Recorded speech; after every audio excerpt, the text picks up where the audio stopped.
I sat across from Elio in our favorite seafood restaurant, the one with the ocean view and the sound of waves always crashing in the background. 8 years of marriage, and there he was, introducing his pregnant secretary Genevieve like she was a new business acquisition. She had this little smirk on her face, one hand resting protectively on her swollen belly, while Elio announced they were having a baby together and wanted our house in the divorce. The audacity of them both made my blood freeze in my veins. Didn't expect it. Before we jump back in, tell us where you're tuning in from, and if this story touches you, make sure you're subscribed, because tomorrow I've saved something extra special for you.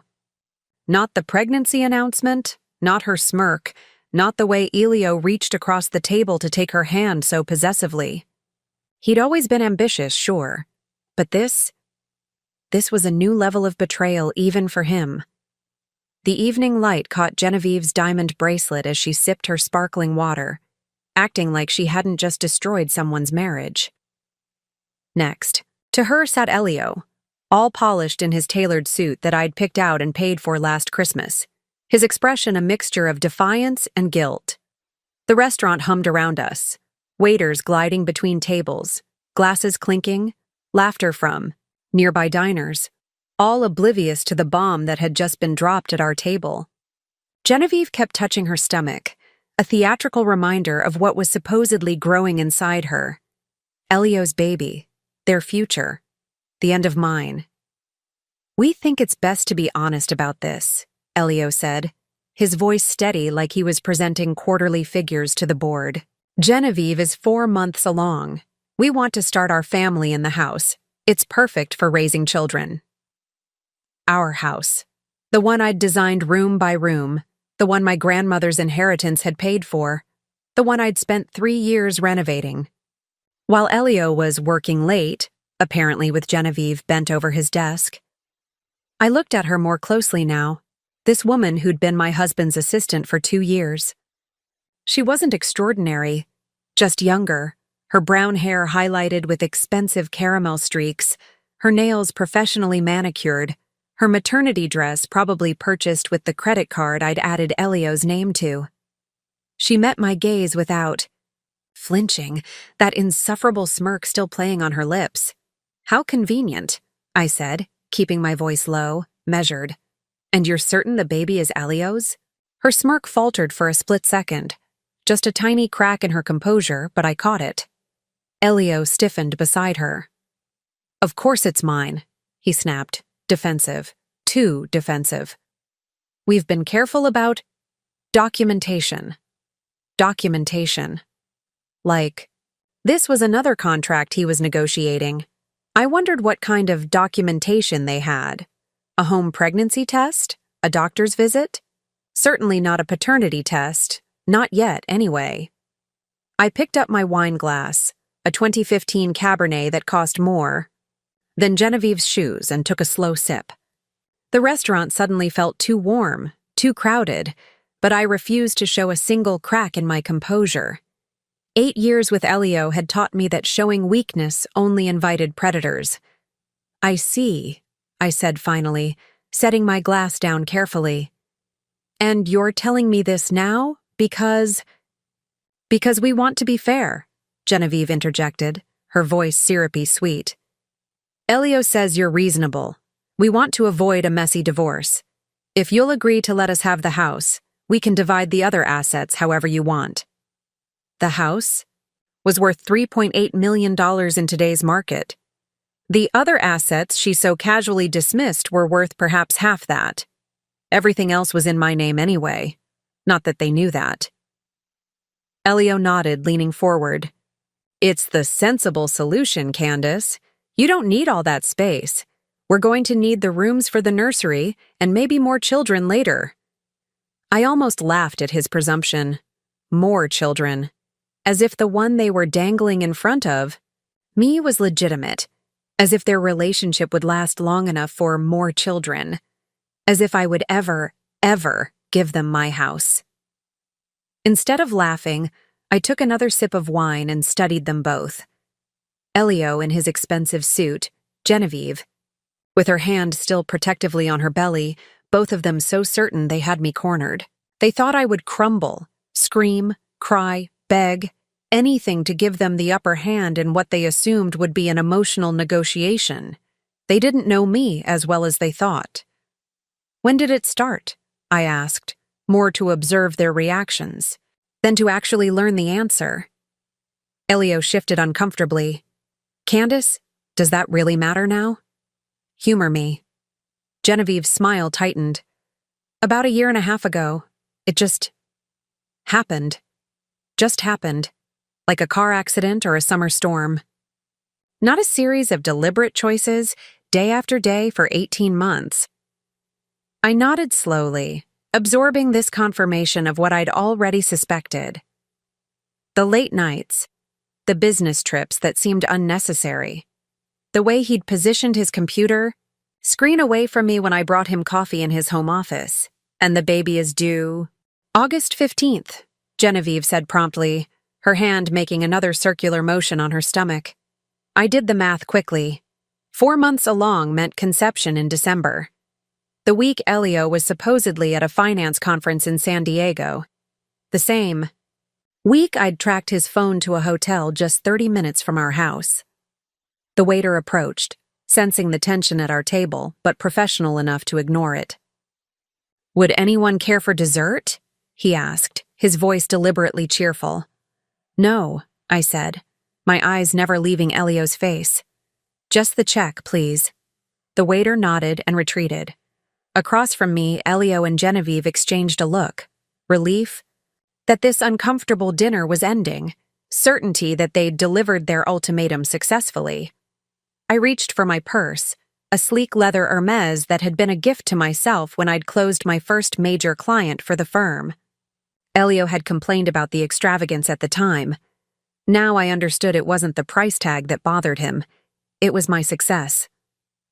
"I'll need time to think about all this," I said, my voice steady despite the rage simmering beneath my skin. "And to consult with my attorney." Elio frowned. "Don't make this difficult, Candace. We're trying to be adults about this." I almost smiled at that. Adults. As if sneaking around for 18 months and then ambushing your wife with your pregnant mistress at her favorite restaurant was the epitome of maturity. "I'm not making anything difficult," I replied, signing, the check the waiter had discreetly placed on the table. "I'm simply being thorough. You taught me that, remember?" I stood up, smoothing my dress, a deep blue sheath that emphasized my figure, which was still trim at 36. Genevieve's eyes flicked over me, assessing, comparing. I let her look. She might have youth, but I had something far more valuable. "I'll be in touch," I said, leaving cash for the tip. "Enjoy your evening." I walked out without waiting for their response, my heels clicking against the hardwood floors, back straight, head high. Other diners glanced up as I passed, but I didn't see them. My mind was already racing ahead, calculating moves and counter-moves, assembling the pieces of a plan that had been forming since the first time I'd suspected Elio's infidelity. Outside, the ocean air was cool against my heated skin. I took a deep breath, letting it fill my lungs, steadying myself against the railing overlooking the beach. Behind me, I could feel their eyes watching through the restaurant's plate glass windows. I didn't turn around. Didn't need to. They thought. They'd won before the battle had even begun. Thought they'd blindsided me with their little announcement. What they didn't know, what they couldn't possibly know, was that I'd been preparing for this moment longer than they'd been having their affair, and I was just getting started. I drove home in silence, the coastal highway stretching dark and empty before me. No radio, no phone calls, just the purr of my Audi's engine and the steady rhythm of my thoughts. The dashboard clock read 9:47 p.m., not even 3 hours since Elio had texted asking me to meet him at Oceano's for an important discussion. Important discussion. That's what he'd called it. Like we were deciding on kitchen tile, not dismantling 8 years of marriage. I pulled into our circular driveway, the security lights illuminating the Mediterranean-style facade of the house that Genevieve now wanted for herself. Preparing and narrating this story took us a lot of time, so if you are enjoying it, subscribe to our channel. It means a lot to us. Now back to the story. 3 stories of custom stonework, arched windows, and wrought iron balconies perched on the cliffside with panoramic ocean views. I'd found the property, arranged the purchase, overseen every aspect of the renovation. Elio had merely nodded approval at my choices while working late with his secretary. Inside, I kicked off my heels and padded across the marble foyer to my home office. Not the mahogany-paneled room Elio used. My space, a light-filled corner. Sweet-eyed designed myself with floor-to-ceiling bookshelves and a desk facing the ocean. I poured myself 2 fingers of Macallan, neat, and sank into my chair. Time to think. Time to plan. I opened my laptop and pulled up a folder labeled Beach House Renovations. Innocuous enough if Elio ever snooped, which he never did. Inside were documents that had nothing to do with tile samples or paint swatches. Bank statements, property deeds, offshore account numbers, and correspondence with my private investigator, Naomi. Naomi had been worth every penny of her considerable fee. Former FBI, now freelance, she'd been monitoring Elio's activities for the past 7 months. Not because I was a jealous wife, because I was a cautious businesswoman. When the first signs of Elio's infidelity appeared, I hadn't confronted him in tears. I'd started preparing. I sipped my whiskey and opened Naomi's most recent report, dated just 3 weeks ago. Photos of Elio and Genevieve entering a hotel. Financial records showing Elio had opened a separate checking account and was transferring small amounts, never enough to trigger any alerts, but steady. Most interesting, surveillance photos of Genevieve meeting with another man, multiple times, including during the period when she would have conceived. I pulled out my phone and texted Naomi. They made their move. Pregnancy announcement. Claiming. It's his. Need all materials ready by tomorrow. Her response came seconds later. Already compiling. Meet at 9 a.m.? Perfect, I replied, then set my phone down. I walked to the window, whiskey in hand, and stared out at the dark ocean. Moonlight silvered the waves, a steady rhythm against the cliffs below. 8 years ago, I'd been dazzled by Elio's charm. His cosmopolitan polish, so different from the steady Midwestern values I'd grown up with. 6 years ago, we'd moved to this house, and I'd believed we were building a life together. 3 years ago, I'd made partner at my law firm, specializing in high-net-worth divorce cases. The irony wasn't lost on me. 1 year ago, I'd found the first hotel receipt, and something had shifted inside me. Not pain, but clarity. I'd started moving assets, documenting everything, preparing for this inevitable moment with the calculated precision that had made me the youngest partner in my firm's history. Genevieve didn't know what she was walking into. Neither did Elio. My phone buzzed again. Cleo, my oldest friend and the managing partner at my firm. Are you okay? Did the meeting happen? I texted back. Yes. They want the house. She's pregnant. Allegedly his. 3 dots pulsed as she typed, then, those fuckers. What's your move? Meeting Naomi tomorrow. I'll stop by the office after. Need your eyes on something. I'll clear my schedule. And Candace? Destroy them. I smiled for the first time that evening. Cleo had been my roommate in law school, had held my hand through my father's funeral, had been my witness when Elio and I eloped to Santorini. She'd never liked him, never trusted his too-perfect charm. He's performing his life, not living. She'd said once, and I should have listened. I would listen now. My phone buzzed again, Elio this time. Coming home tonight? The question carried layers of meaning. Was I too emotional to face him? Would I be staying at a hotel to nurse my wounded pride? Was I making this difficult? I typed back a single word. Yes. Let him wonder what that meant. Let him spend the night puzzled, uncertain whether I was returning to pack my things or beg him to reconsider. The ambiguity would torture him more than any angry tirade. I finished my whiskey and headed upstairs to the master bedroom. Our bedroom, with the custom king bed I'd picked out, the fret linens I'd ordered, the view of the coastline I'd fallen in love with. I changed into silk pajamas, removed my makeup with practiced efficiency, and slipped between the sheets on my side of the bed. When Elio finally came home at 11:42 p.m., I was lying there, eyes closed, breathing the deep rhythm of sleep.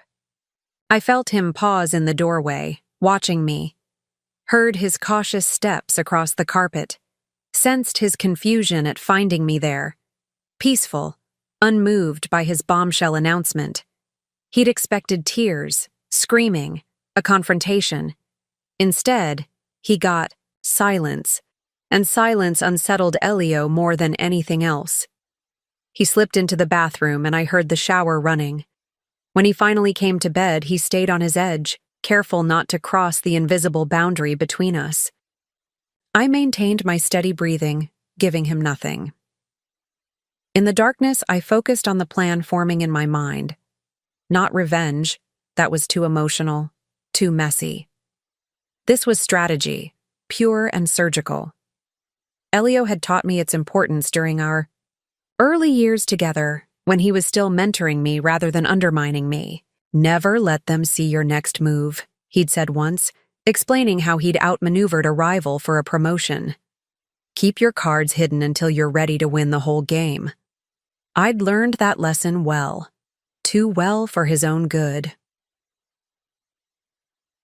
Morning came, and I was up before the alarm, dressed in a charcoal pencil skirt and cream silk blouse before Elio even stirred. When he finally opened his eyes, I was standing at the mirror, fastening diamond studs to my ears. A 5th anniversary gift from him, back when he still made an effort. "You're up early," he said, voice thick with sleep and wariness. "Meeting with clients," I replied, my tone pleasant but distant. The kind of voice you'd use with a colleague you didn't particularly like but had to maintain professional relations with. He sat up, studying me. "About last night." "Not now, Elio." I cut him off smoothly. "I have a 9 o'clock. We can discuss it later."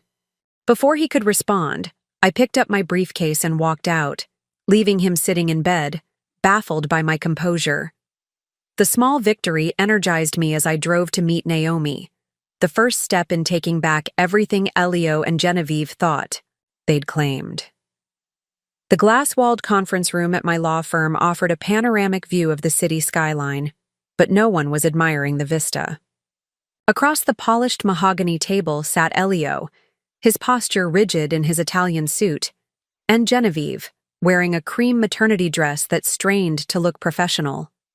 Beside me was Cleo, elegantly intimidating in her trademark black, a stack of folders arranged precisely before her. 3 days had passed since the restaurant ambush. Elio had expected me to crumble, to negotiate from a position of emotional weakness. Instead, I'd called a formal meeting at my firm, forcing him onto my terrain. "Thank you both for coming," I said, my voice cool and professional. I thought it would be more productive to discuss the situation in a structured environment. Elio shifted uncomfortably, his eyes darting around the room that showcased my professional success. The walls displayed magazine covers featuring our firm's high-profile cases, including several where I'd represented the wives of wealthy executives like himself. I wondered if he was just now realizing his mistake. "This seems unnecessarily formal." "Candace," he said, attempting to reclaim control. "We could have discussed this at home. You forfeited that option when you brought Genevieve to dinner," I replied evenly. "Now we're doing this my way." Genevieve placed her hand on her stomach, that theatrical gesture again, and leaned forward.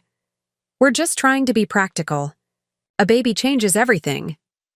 "Indeed it does," I agreed, opening one of my folders. "Which is why I've prepared an initial proposal for the division of assets." I slid documents across the table. Cleo watched silently, her expression neutral, but her eyes missing nothing. We'd been preparing all morning, refining our approach, anticipating their reactions. Elio scanned the first page, his frown deepening. This can't be serious. You're offering me a buyout for my share of the house? The house needs to go to us. And the baby. The house, I said carefully, is not up for negotiation. It was purchased primarily with my inheritance and is titled largely in my name. But I'm willing to be generous about other assets. Genevieve's smirk, that same one from the restaurant, returned. Elio explained how California community property works. Nice try, but we'll get half regardless of whose name is on the deed. I allowed myself a small smile. Actually, if you'd done your research, or consulted a competent attorney, you'd know that inherited assets maintained separately aren't automatically subject to community property rules. Additionally, the house was purchased through my LLC, not personally. The smirk faltered. She hadn't done her homework. Neither had Elio, apparently, who was now flipping more urgently through the documents. This is ridiculous, he sputtered. You're acting like we have no claim. I'm being realistic, I interrupted. And practical, which is what you claimed. To want. The house remains mine. I'm offering a fair settlement on our joint investments and accounts. Given the circumstances, it's more than generous. Elio's face darkened. The circumstances? You mean my child? I met his gaze directly. About that, let's discuss the paternity question. Genevieve stiffened visibly. What are you implying? Instead of answering her, I removed a sealed envelope from my portfolio and placed it on the table. I'm not implying anything. I'm suggesting verification before major financial decisions are based on an unconfirmed claim. Elio stared at the envelope, then at me. You're requesting a paternity test? This is low, Candace, even for a divorce attorney. It's standard due diligence, Cleo interjected, speaking for the first time. You're asking my client to restructure significant assets based on your representation. Verification is prudent, not personal. It's incredibly personal, Genevieve snapped, her composure cracking. You're questioning my integrity. I kept my voice level. I'm questioning nothing. I'm verifying everything. There's a difference. The conference room fell silent except for the soft hum of the air conditioning. Outside, clouds drifted past the skyscrapers, casting moving shadows across the gleaming table between us. I waited, letting them feel the weight of the moment. Elio finally broke the silence. And if I refuse the test? Then we proceed to court, where a judge will likely order one anyway, given the timing and the significant assets involved. Your choice. He leaned back, attempting to project confidence. Fine. I have nothing to hide. I'll take the test. But this doesn't change our position on the house. Actually, I said, it might, especially when combined with other relevant factors. I nodded to Cleo, who slid another folder across the table. This one contained selected surveillance photos from Naomi's investigation. Nothing that revealed our full hand, just enough to establish that we had documentation of their affair. Elio's face paled as he saw the timestamp on a photo of him entering a hotel with Genevieve last November. Genevieve's hand moved from her stomach to her throat, a nervous gesture she probably wasn't even aware of. You had me followed? Elio's voice was low, dangerous. I had my suspicions investigated, I corrected. A wise precaution, as it turns. Out! This is invasion of privacy, Genevieve protested, her voice rising. You can't use this? In a divorce proceeding? Actually, we can, Cleo cut in smoothly. California may be a no-fault state, but conduct that deliberately diverts marital assets is still relevant. Which brings us to the next item. She opened another folder containing bank statements showing transfers from Elio's primary account, our joint account, to his private one, and then to a third account we'd traced to Genevieve. Would either of you care to explain these transfers? I asked. Elio's jaw tightened. I've done nothing illegal. Misappropriation of marital assets doesn't have to be illegal to be actionable in a divorce, I replied. But we can let a judge make that determination, if you prefer. Genevieve looked at Elio, panic beginning to show in her eyes. This meeting wasn't going as they'd planned. They'd expected to find me emotional, desperate to save my marriage, or at least my dignity. Instead, they were facing a prepared adversary with evidence of their deception. "Why don't we take a brief recess?" Cleo suggested, her tone making it clear this wasn't a request. "Perhaps you'd like to confer privately." Without waiting for a response, she stood and gestured toward the door. Elio and Genevieve exchanged glances before rising stiffly and exiting to the small anteroom we'd arranged for them. When the door closed behind them, Cleo turned to me. "They're rattled, especially her. Did you see her face when you mentioned the paternity test?" I nodded. "She knows there's a risk it's not his, but she's committed to the lie now. Too much at stake to back down." "How much of our evidence are you planning to reveal today?" "Just enough to establish we're not bluffing," I said, rearranging papers in my folder. "I want them unbalanced but not desperate yet." Cleo smiled, the sharp, knowing smile that had intimidated opposing counsel for 15 years. "Perfect. And the Archer Holdings revelation? Saving that for court?" "For the right moment," I confirmed. "When it will do the most damage." We waited, reviewing our notes as the minutes ticked by. Through the glass walls, I could see Elio and Genevieve in heated discussion, his hands gesturing emphatically, her arms crossed defensively over her pregnant belly. Their united front was already showing cracks. When they returned, their expressions had hardened into forced composure. Elio spoke first, his businessman persona firmly in place. "We're willing to discuss a more equitable division of assets," he said, "but the house remains non-negotiable. Our child deserves the stability of that home." I met his gaze steadily. "Alleged child. And my final offer on the house stands. You can accept the buyout or face me in court, where I promise you'll receive considerably less." Genevieve leaned forward, her smirk replaced with a cold stare. "You won't win by being difficult, Candace. We know things about you, too. Things that wouldn't look good to a judge." The threat hung in the air, clumsy and desperate. I didn't blink, didn't even ask what things she was referring to. Her bluff was as transparent as her motives. "This meeting is concluded," I said, closing my folder. "You have my offer. I'll give you 48 hours to consider it before we file our petition." As they gathered their things, Elio paused, looking directly at me with something like confusion in his eyes. "I never thought you'd be this calculated. 8 years of marriage and he still didn't know me at all." "That's because you never paid attention, Elio," I replied quietly. "But I've always been paying attention." Always. Later that evening, I sat on the terrace of my beach house, watching waves crash against the cliffs below. The sun was setting, painting the sky in fiery oranges and deep purples. I cradled a glass of Pinot Noir, letting the ocean breeze cool my face after the intensity of the day's confrontation. My phone rang. Vince, my brother, calling from Chicago. I'd texted him a brief update after the meeting. "Hey, fighter," said when I answered. "How are you holding up?" I smiled at the nickname. Since we were kids, Vince had called me that. The scrappy little sister who never backed down from neighborhood bullies or academic challenges. "I'm okay," I said, surprising myself with how true it felt. "Better than I expected, actually." "Cleo said you were magnificent, ice cold and razor sharp." She exaggerates. No, she doesn't. Not about courtroom performance. Vince paused.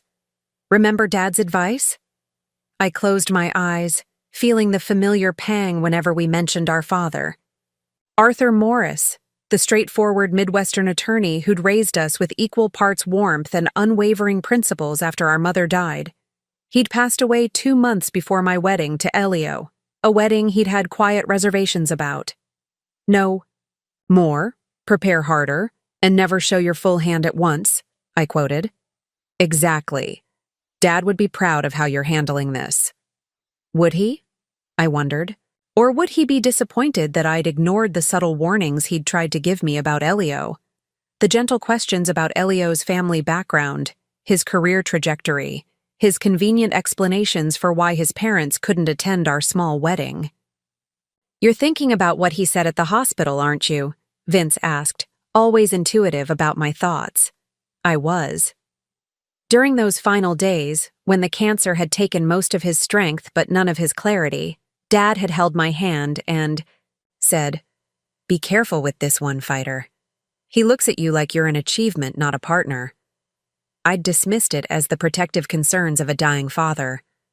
Now I recognized it as the insight of a man who'd spent 40 years reading people's true intentions. I should have listened, I admitted. Maybe. But you wouldn't be who you are today if you had. There was truth to that. The 8 years with Elio had transformed me from an idealistic young attorney to a hardened strategist. I'd learned to navigate the waters of his subtle manipulations, to recognize the gap between his words and actions, to protect myself financially and emotionally without ever letting him see my shields. How did we get here, Vince? I asked, watching the last sliver of sun disappear beyond the horizon. 8 years ago, I thought we were building something real. 8 years ago, he thought he was marrying an up-and-coming attorney with good family connections, Vince replied. Not a force of nature who'd outshine him professionally and financially. His ego couldn't handle your success. I sipped my wine, considering this. When Elio and I first met at a charity gala, I'd been a third-year associate with Promise. He'd been the charming investment director 7 years my senior, worldly and established, offering me entry into circles I'd only glimpsed from afar. I remembered our first date, a symphony followed by dinner at an exclusive restaurant where he knew the chef personally. How sophisticated it had all seemed to a woman raised in suburban Illinois by a widowed public defender. How perfectly he'd played the role of enlightened mentor and passionate suitor. The signs were there from the beginning, I admitted. The way he'd correct my pronunciation of wine regions, the subtle digs whenever I achieved something at the firm, always positioning himself as the teacher, never the student. And the convenient distance from his own family, Vince added. The parents in Switzerland who could never visit. The sister perpetually traveling abroad. That had been one of Naomi's first revelations. Elio's family wasn't the wealthy European banking dynasty he'd described. His father had been a mid-level insurance manager in Sacramento, his mother a high school teacher. His sister wasn't jet-setting across Europe, but living modestly in Fresno. The Swiss boarding school education? 2 semesters abroad during college, expanded into a complete fabrication. Do you think he ever loved me? I asked, surprising myself with the question. It shouldn't matter now, but some part of me still wanted to know if anything had been real. Vince was quiet for a moment. I think he loved the idea of you. The brilliant, beautiful wife who elevated his status. I think he convinced himself that was the same as loving you. I nodded, though my brother couldn't see it. That fit the pattern. Elio's relationship with me had always been performative, curated for external consumption. The perfect husband in public, attentive and proud. The distant, critical partner in private, gradually undermining my confidence while leveraging my success. When did you first suspect the affair? Vince asked. I leaned back in my chair, recalling the moment clarity had begun to dawn. About 1.5 years ago. He started working late more often, but his billable hours weren't increasing. Small. Charges appeared on our credit card, gifts I never received, dinners at restaurants we hadn't visited together. And you didn't confront him. No, I said, remembering my calculated restraint. I started paying attention instead. Documenting. Patterns. Protecting assets. The most critical move had come 14 months ago, when I'd created Archer Holdings LLC, named after Dad's middle name, and strategically transferred ownership of the beach house to it. On paper, it appeared to be a routine asset protection measure, common among attorneys with high net worth clients who might bring malpractice suits. In reality, it was my insurance policy against exactly this scenario. "Remember when I asked you to serve as the manager of Archer Holdings?" I asked. "Of course. Best decision we ever made," Vince replied. Elio never even bothered to understand the structure, did he? No. He saw the trust documents, signed where his attorney told him to, and promptly forgot about it. Finance was his domain. Legal structures were mine. The perfect division of labor. I couldn't keep the irony from my voice. The beach house had been purchased through Archer Holdings using my inheritance money and structured in a way that would make it nearly impossible for Elio to claim in a divorce, especially given the meticulous documentation I'd maintained showing the separation of these funds from our marital assets. "And the offshore accounts?" Vince asked. "Cleo's handling those.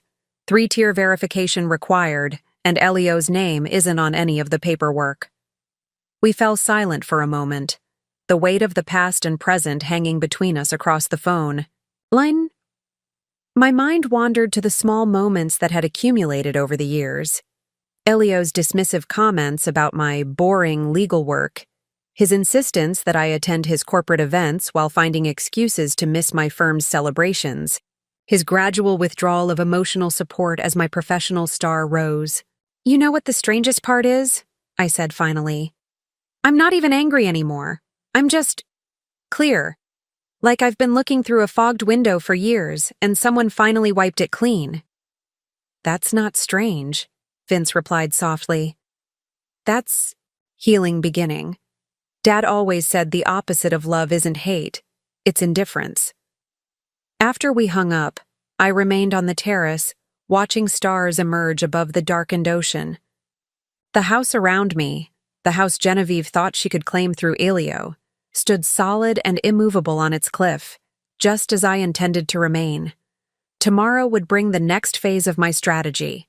The paternity test demand was already creating friction between Elio and Genevieve. I'd seen it in their body language during the meeting. Naomi was completing her investigation into Genevieve's other relationship, the one she'd maintained concurrent with Elio. And Cleo was preparing the legal maneuvers that would gradually tighten the vise. But tonight, I allowed myself this moment of reflection. Not to mourn what I'd lost, a marriage built on performance and pretense, but to acknowledge what I'd found, my own strength, carefully cultivated beneath Elio's radar while he was distracted by Genevieve's flattery and his own ambition. He'd never suspected I could be this strategic, this prepared. That had always been his fatal flaw, underestimating women while believing himself the cleverest person in any room. Tomorrow would show him just how mistaken he'd been. The downtown medical building was sleek and anonymous, its tinted windows revealing nothing of the activities inside. I arrived 15 minutes early, as was my habit, and waited in the lobby. 10 minutes later, Elio appeared, his expression tightly controlled as he approached the reception desk. He hadn't seen me yet. I watched him sign in, noting the tension in his shoulders, the way he kept checking his phone. No Genevieve in sight. "Mr. Vasquez?" The receptionist called. "Dr. Khatri is ready for you." As Elio turned toward the hallway, he finally spotted me sitting in the corner. He froze momentarily, clearly unprepared for my presence. I rose smoothly and walked toward him. "I'm surprised to see you here," he said, voice low. "I'm a party to the paternity test," I replied calmly. "My attorneys advise that I witness the procedure to maintain chain of custody." His jaw tightened. "That's not necessary." "Perhaps not, but I'm here nonetheless." Before he could respond, a lab technician appeared and directed us to a private room. Dr. Khatri, a forensic genetics specialist recommended by Cleo, greeted us with professional detachment. "Mr. Vasquez, Mrs. Vasquez," she nodded to each of us. "I understand we're conducting a paternity verification today." "That's correct," I confirmed. The doctor gestured for Elio to take a seat. The process is straightforward. We'll collect a DNA sample via cheek swab. Once the alleged child is born, we'll collect a sample from the infant and compare the genetic markers. Elio sat rigidly in the chair. And the results? Will be provided simultaneously to both parties and their legal representatives, she assured him. As the technician prepared the collection kit, I noticed Elio checking his phone again, his frown deepening. I wondered if he was texting Genevieve, if she was panicking about this test and what it might reveal. The collection itself took less than a minute. A quick swab inside Elio's cheek, sealed in a tamper-evident container, labeled and signed for. Throughout the process, he avoided my gaze, focusing instead on a generic watercolor painting on the wall. When it was complete, Dr. Khatri provided us each with documentation of the collection. We'll maintain the sample securely until the comparison can be made after birth. Expect results approximately 2 weeks after the second sample is collected. Outside in the parking lot, Elio finally confronted me. Was it really necessary for you to be here in person? His voice had an edge I recognized, the tone he used when feeling cornered. Yes, I said simply. This is just a power play, Candace. We both know it. I regarded him coolly. No, Elio. This is due diligence. Something you taught me the importance of, if you recall. His eyes narrowed. And what exactly do you expect to prove with this test? I expect to establish facts.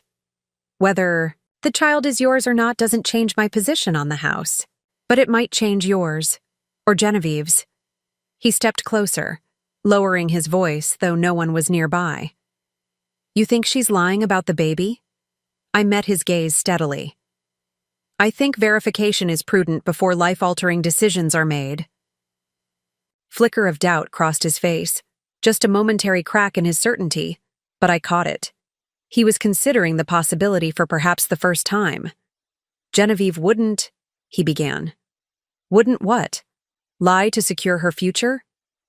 Like someone who might claim a Swiss education he never had? Or parents in banking who were actually in insurance and teaching? The color drained from his face. You've been investigating me. I've been investigating everything, Elio. That's what good attorneys do. He stepped back, reassessing me as if seeing me clearly for the first time. This wasn't part of his script. The wronged wife was supposed to be emotional, reactive, easily manipulated. Instead, he was facing a strategist who had been 3 steps ahead of him for months. The 48 hours I gave you to consider my settlement offer expires tomorrow, I reminded him. I suggest you think carefully about your position. Without waiting for his response, I turned and walked to my car, feeling his eyes on me the entire way. As I drove away, I caught a glimpse of him in my rearview mirror, standing motionless in the parking lot, phone pressed to his ear. Phase 1, complete. At my office, Cleo was waiting with Naomi, both women reviewing documents spread across my conference table. They looked up when I entered, questions in their eyes. The sample's been collected, I confirmed. He's rattled. Naomi nodded, pushing a folder toward me. This should rattle him more. We identified Genevieve's other man. I opened the folder to find photographs and a detailed profile. Caleb Richardson, 32, personal trainer at the exclusive gym where both Genevieve and Elio held memberships. In the photos, Genevieve and Caleb were captured in various intimate moments over the past 8 months, including during the critical period when conception would have occurred. He has no idea she was seeing them both simultaneously, Naomi continued. Based on our surveillance, she was with Caleb at least twice a week, including overnight stays at his apartment. The timeline makes him a very possible father. What about Richardson himself? Does he know about the pregnancy? I asked. That's where it gets interesting, Naomi said, flipping to another section of the report. She told him she had a miscarriage 2 months ago. We have text exchanges confirming it. He was devastated. Apparently, he'd been excited about becoming a father. I absorbed this information slowly. Genevieve hadn't just been cheating with Elio, she'd been cheating on him. And she hadn't just lied about the paternity. She'd deliberately broken one man's heart while using the pregnancy to secure her future with another. "She's made a serious miscalculation," Cleo observed, tapping her pen against the table. "If Richardson learns she's still pregnant and claiming the child is Elio's, he might have something to say about it," I finished, "especially if he was genuinely invested in becoming a father." "The question is," Naomi said, "do we approach Richardson directly or let Elio discover this on his own?" I considered our options carefully. Direct intervention carried risks. Richardson might warn Genevieve, allowing her to construct a counter-narrative. But leaving it to chance meant potentially losing a valuable card in our hand. "We don't approach him yet," I decided. "But we make sure Elio learns about him before the settlement deadline tomorrow. An anonymous delivery of selected photos should accomplish that." Cleo nodded approvingly. "Creating friction between them gives us leverage. If they're united, they're stronger. Divided, they'll make mistakes." "What about Archer Holdings?" Naomi asked. "When do you reveal that particular bombshell?" "Not yet," I replied. "The paternity question is our first move. If Elio starts doubting Genevieve, he may be more willing to accept my terms on the house without forcing us to reveal everything at once." The strategy was taking shape. Create doubt between Elio and Genevieve, apply pressure through the approaching deadline, and hold back our strongest evidence for when it would be most effective. The documentation proving the house belonged primarily to Archer Holdings, and that Archer Holdings was effectively mine, would be our checkmate move if needed. "Have the selected photos delivered to Elio tonight," I instructed Naomi. "Nothing that reveals how much we know, just enough to plant the seed of doubt about Genevieve's fidelity." As Naomi packed up her materials, Cleo gave me an appraising look. "You're handling this remarkably well. Most clients in your position would be emotional wrecks by now." I smiled faintly. "I did my emotional processing months ago, when I first confirmed the affair. Everything since then has been strategic." "Still," she persisted, "watching your marriage end isn't easy, regardless of how prepared you are." I gazed out the office window at the city lights beginning to twinkle in the early evening. "What's ending isn't my marriage, Cleo. It's my illusion about what that marriage was. And illusions aren't worth fighting for." After they left, I remained at my desk, reviewing financial documents and preparing for tomorrow's deadline. My phone buzzed with a text from Elio. "We need to talk, in person, tonight." I considered ignoring it, but strategic timing was everything. The photos would be delivered to his office within the hour. Better to let him stew overnight, let the doubt take root before our next conversation. I texted back, "Not tonight. I'm preparing for court tomorrow, available for a call at 9 a.m. His response came quickly. "This is important, Candace." "So is my work," I replied. 9 a.m. I set my phone down and returned to my preparation. Whatever revelation or negotiation he was planning would have to wait until he'd had time to absorb the first piece of evidence against Genevieve. By morning, the united front they'd presented in our meeting would likely show significant cracks, and that was exactly what I needed for my next move. The beach house was silent when I returned home that night, filled only with the distant rhythm of waves against the cliffs and the occasional cry of a night bird. I kicked off my heels at the door, a small act of liberation after the day's careful performance. In the kitchen, I poured a glass of water and leaned against the marble counter, letting the cool stone ground me. The house was dark except for the soft landscape lighting filtering through the windows, casting long shadows across the Spanish tile floors. This space, my sanctuary, felt different now, charged with the energy of the battle being waged over. I moved through the dimly lit rooms, trailing my fingers along walls I'd selected, furniture I'd chosen, the life I'd built. In the East Wing, I passed Elio's home office, the door slightly ajar. I hadn't entered it since discovering the affair, maintaining that small boundary even as I methodically documented everything else. Tonight, I pushed the door open. The room was immaculate, as Elio always kept it. Desktop cleared except for his laptop, bookshelves arranged by subject and height, awards displayed with careful precision, a curated space designed to impress, just like the man himself. I sat in his leather chair, running my hands over the armrests where his had rested countless times. From this position, he'd made calls, closed deals, and undoubtedly communicated with Genevieve when I was elsewhere in the house. The thought didn't hurt as it once might have. Instead, it reinforced the rightness of my current path. My phone buzzed, a text from Naomi. Package delivered 30 minutes ago. Subject received it personally. I closed my eyes, picturing Elio opening the unmarked envelope, seeing the photos of Genevieve with Caleb, the timestamp showing dates that aligned with her pregnancy. Would he confront her tonight? Or would he stew in silence, re-examining every conversation, every assurance she'd given him? Either way, the seed was planted.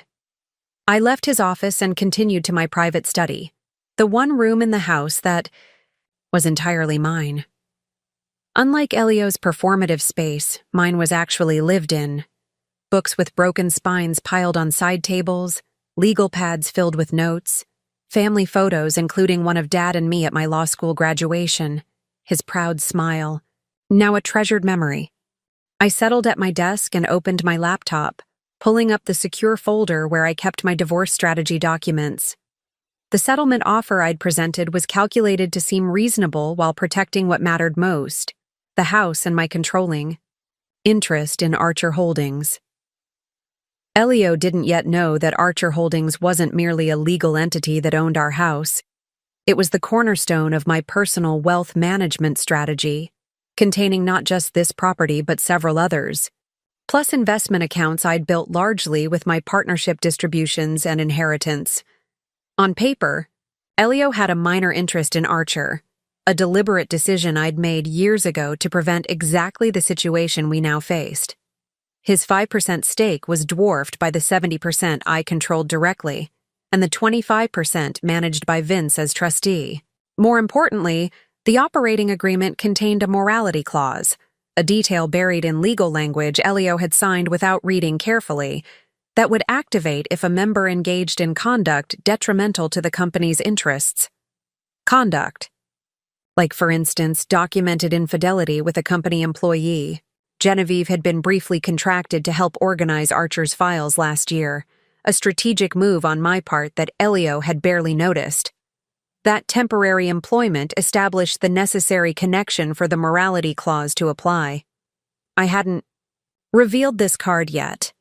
It remained my nuclear option, held in reserve for when it would be most effective. Instead, I was allowing Elio to believe his most powerful leverage was the prospect of a messy public divorce that might damage my professional reputation. He hadn't yet realized that my career had advanced to the point where a personal scandal would barely register.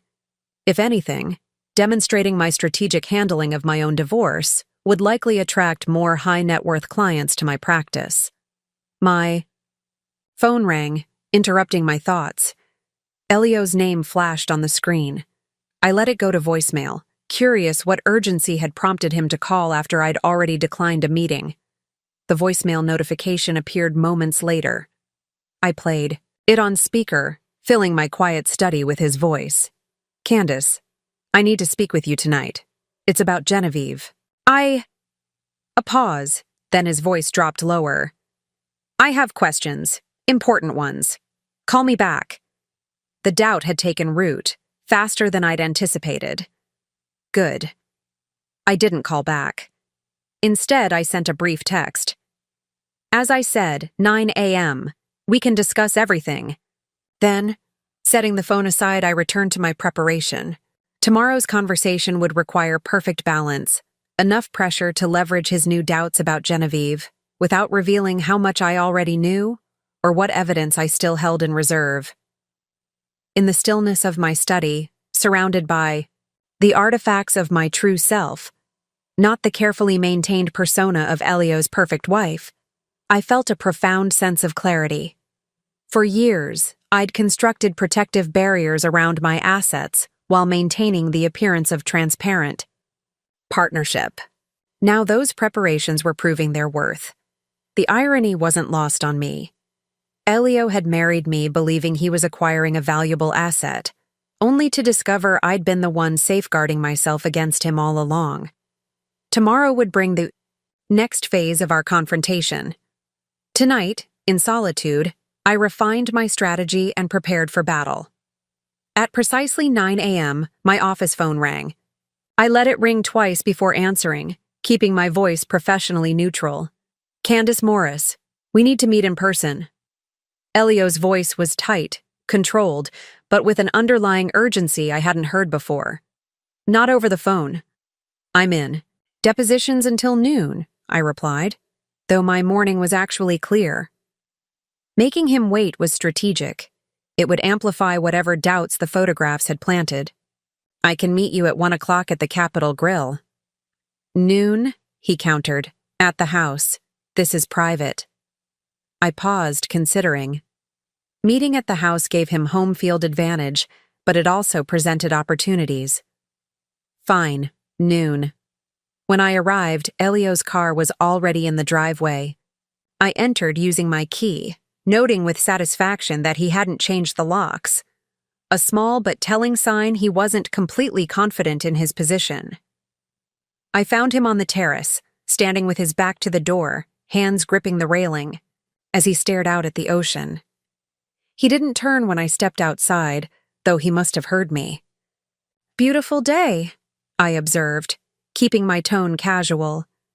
He turned then, and I was surprised by his appearance. Unshaven, shirt slightly wrinkled, dark circles under his eyes.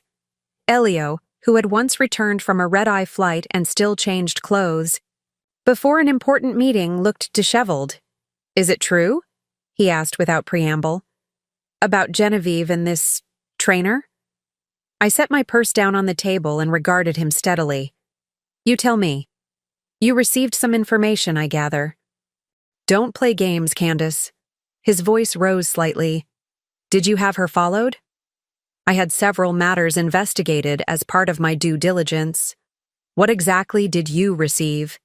He ran a hand through his hair, another uncharacteristic gesture, for a man usually so composed.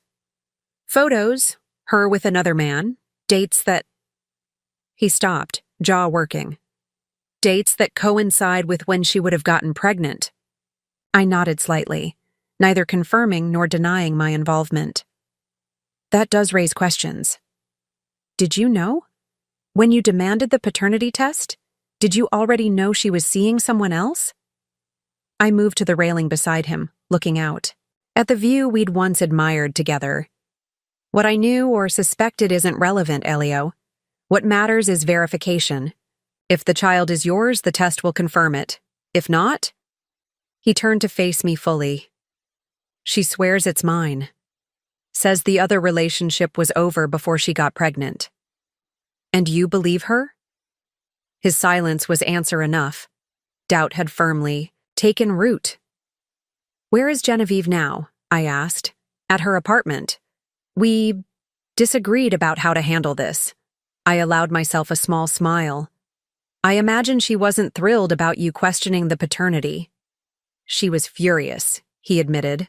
"Said I was betraying her and the baby by even considering it might not be mine."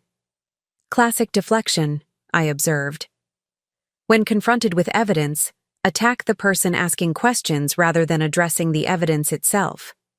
Elio's eyes narrowed. "You sound like you're analyzing a witness." "Force of habit," I replied smoothly. "Though the principle applies universally." He moved to the table and sat heavily in one of the terrace chairs. "This changes things." "Does it?" "The settlement offer I presented remains fair regardless of paternity." "The house is not negotiable," I interrupted firmly. "Whether the child Is yours or not, my position on the house remains unchanged. His expression hardened. You've been planning this for a while, haven't you?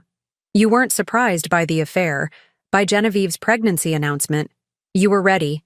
I chose my next words carefully. I've been aware of certain inconsistencies in our marriage for some time. I took prudent measures to protect myself. Any good attorney would do the same. What else? His voice was quiet now, almost resigned.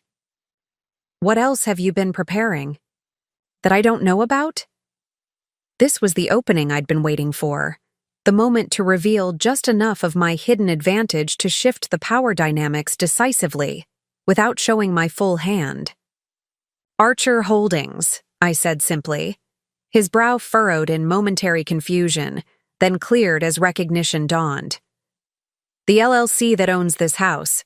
What about it? I sat across from him, maintaining steady eye contact.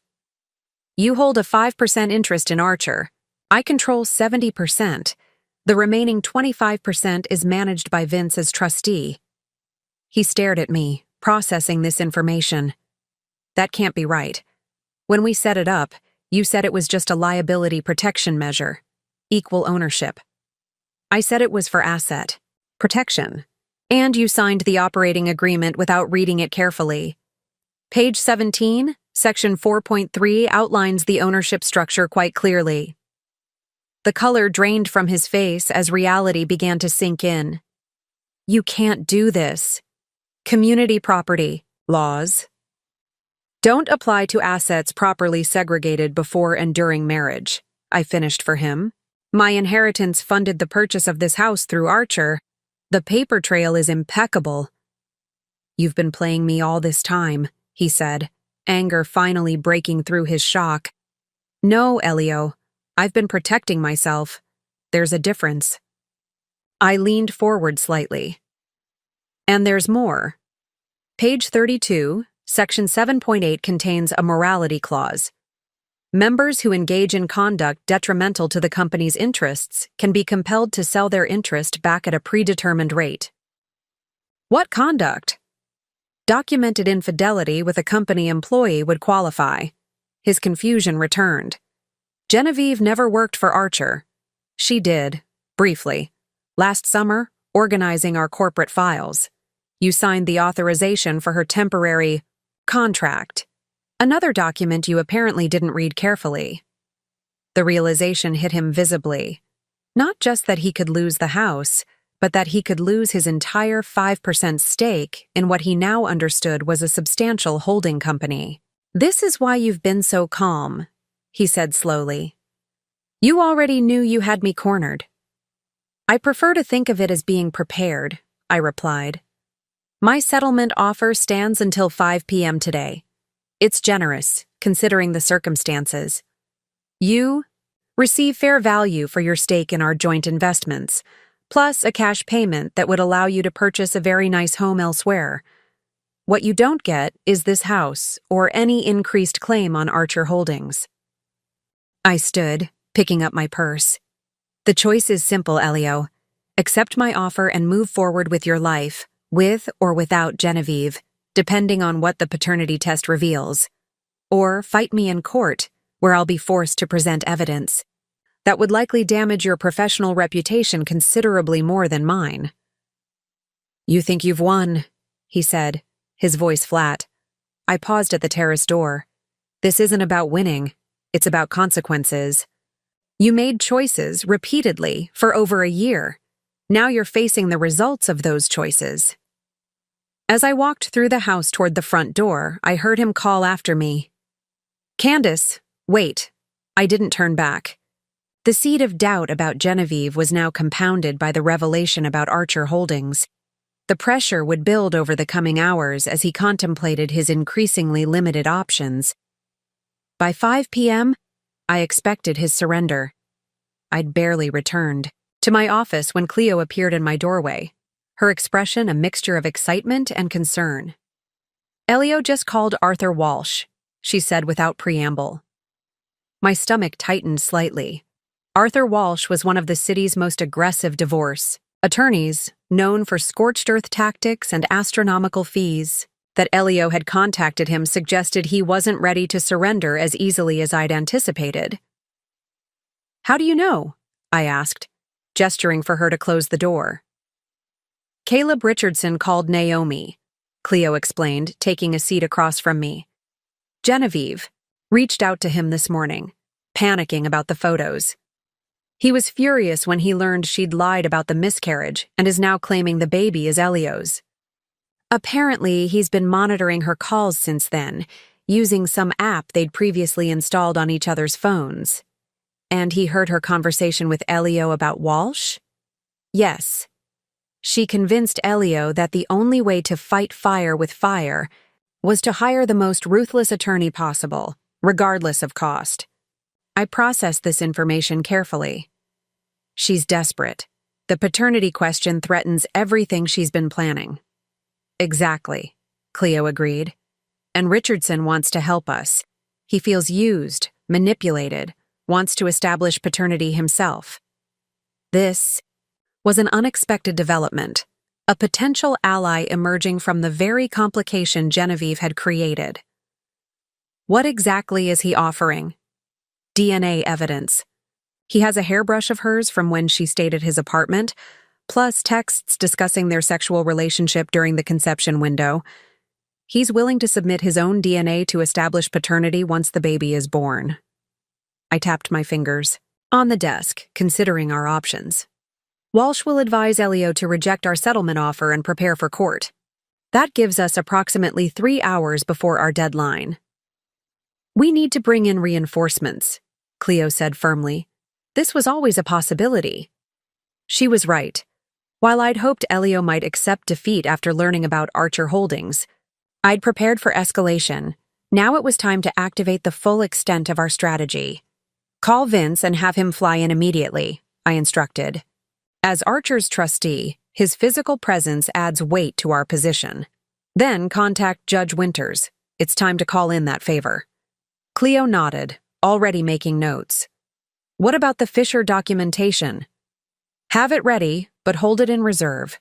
If Walsh pushes for financial discovery, we'll need to time its revelation perfectly. The Fisher documentation referred to our evidence that Elio had deliberately concealed assets during our marriage. Specifically, his involvement in a real estate venture called Fisher Properties that had never appeared on our joint tax returns. Naomi had discovered the connection 6 months ago, and we'd quietly gathered proof without alerting Elio. And Richardson? Cleo asked. Set up a meeting, but not here. Use the conference room at the Stanley Hotel, neutral ground. I want to assess his reliability before we incorporate him fully into our strategy. As Cleo left to make arrangements, I called my brother. It's happening, I said when Vince answered. Elio's hired Arthur Walsh. Vince whistled low. The nuclear option. You knew he might. Yes, but I was hoping to avoid it. I need you here as soon as possible. There's a 3:15 flight from Chicago. Can you make it? Already packing, he assured me. I'll be on it. Everything else ready on your end? Getting there. Cleo's contacting Judge Winters now. Good. And Candace? His voice softened slightly. You've got this. Remember what Dad used to say. When they raise the stakes, raise them higher, I finished, smiling despite the tension. I remember. After hanging up, I opened my safe and removed a sealed envelope I'd prepared months ago. My own nuclear option, to be deployed only if absolutely necessary. Inside was evidence not just of Elio's financial deceptions, but of ethical breaches at his investment firm that would destroy his professional reputation if made public. I'd discovered it accidentally while organizing tax documents last year. Irregularities in client billing that suggested systematic overcharging. Further investigation had revealed a pattern going back years. I'd documented everything meticulously, but kept it separate from our divorce strategy, hesitant to destroy his career even as I protected myself from his betrayal. Now, with Walsh entering the picture, all options needed to be on the table. My intercom buzzed. Mr. Richardson is confirmed. "For 2 p.m. at the Stanley," my assistant announced, "and Ms. Davis says to tell you Winters is in." That was good news. Judge Marion Winters had been a mentor of mine early in my career, and while she would never compromise judicial ethics, she had the authority to expedite certain proceedings and ensure our case wouldn't be assigned to a judge sympathetic to Walsh's delaying tactics. At 1:30, I left for the Stanley Hotel, taking a circuitous route to ensure I wasn't followed. Walsh was known for hiring private investigators of his own, and I wouldn't put it past him to start surveillance immediately. Caleb Richardson was already waiting in the private conference room when I arrived, younger than I'd expected, athletic, but with an intelligent face and watchful eyes. He stood when I entered, extending his hand. "Mrs. Vasquez, thank you for meeting me." "Ms. Morris, professionally," I corrected gently, shaking his hand. "Please sit." He settled back into his chair, tension evident in his posture. "I want to apologize. I had no idea Genevieve was married when our relationship began. She told me she was divorced." "I'm not here for apologies, Mr. Richardson. I'm interested in establishing facts." He nodded, seemingly relieved by my businesslike approach. "The baby is mine. I'm certain of it. The timing aligns perfectly with a weekend we spent together in Carmel.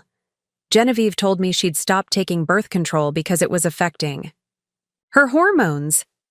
"And when did she tell you about the supposed miscarriage?" 2 months ago. She was crying, devastated. I comforted her, told her we could try again when she was ready. His expression hardened. "Then yesterday I saw her getting out of a car, clearly pregnant. When I confronted her, she claimed it was her sister I'd seen, but I know it was her." I took notes as he spoke, assessing not just his words, but his demeanor. He seemed genuinely hurt, angry at being deceived rather than being coached to damage Genevieve. "I understand you have texts documenting your relationship during the conception window?" He pulled out his phone. "Everything. I never deleted our messages. I can show you." "My investigator will review them," I said. "More importantly, are you willing to provide a DNA sample and potentially testify if this goes to court?" "Absolutely," he said without hesitation. "That's my child. I have rights, and I'm prepared to fight for them." I studied him for a moment longer, then made my decision. "Mr. Richardson, I believe we can help each other, but I need to be clear. This situation could become complicated and public. Are you prepared for that?" He met my gaze steadily. "Ms. Morris, Genevieve lied to me, lied about my child, and tried to use that child to secure herself a wealthy future. I'm not just prepared, I'm determined." I nodded, satisfied. "Then let's proceed." The law offices of Walsh & Partners occupied the entire 42nd floor of the city's second tallest building, a deliberate choice that forced visitors to look up at the imposing structure before entering, a psychological tactic consistent with Arthur Walsh's reputation.